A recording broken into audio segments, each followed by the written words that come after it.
ভবিষ্যৎ ছাত্রছাত্রী কোনো প্রবলেম যাতে রাজ্যের মুখ্যমন্ত্রী বারবার চাইতাম বিধানসভা শাখা পাক জনজাতির উন্নতি ছাড়া কোনো ত্রিপুরা উন্নতি হয়নি বারবার বিরোধী দলের নেতা যখন ছাত্র কোনো শাখা যে রাজ্য সরকার জনজাতির উন্নয়নের ভাবে সবসময় আগে তোমরাই হামেশা লগে তোমরাই কিন্তু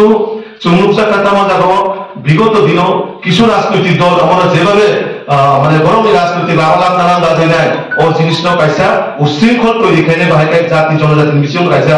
তৈরি খেলে চেষ্টা কা আমার বাদে ও জিনিস সেরাবো আর চীন রাজ্যনি মুখ্যমন্ত্রী প্রফেসর ডক্টর মানিক শাহ স্যার এই চীন কেন্দ্রে যশস্বী প্রধানমন্ত্রী নরেন্দ্র মোদী জি এই চীন রাজ্যনি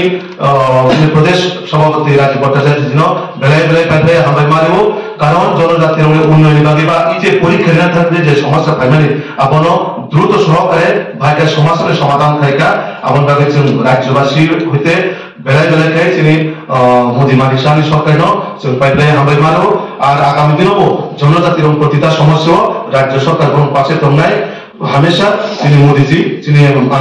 মানিক শাহজি চীন রাজ্য সভাপতি সবসময় চেষ্টা করতাম যে জনজাতির প্রতিটা ছাত্র যাতে বরং ভবিষ্যৎ নাই তকায় বরং সুযোগ জায়গাও থাকলে বিভিন্ন সেক্টর ভাবে উন্নয়নের ভাবে সরকার চেষ্টা করতাম এমন ভাবে আন্দোলনের মাধ্যমে কাছে জানাবো চমুখরা মা সরস্বতীর পূজা ছাত্রের পরীক্ষা যাতে নাইথক সুন্দর গাহামনের ভাবে বরং ভবিষ্যৎ উজ্জ্বল যাতে নাইথক কায়খানা ভাবে রাজ্যের মুখ্যমন্ত্রী সাহিত্য মধ্যে বর্ণ প্রতিটা জায়গা হচ্ছে বরং পরীক্ষার ভাবে সাফল্য কামনা খাইও বরং যাতে ভবিষ্যৎ নাইথক কায়খানা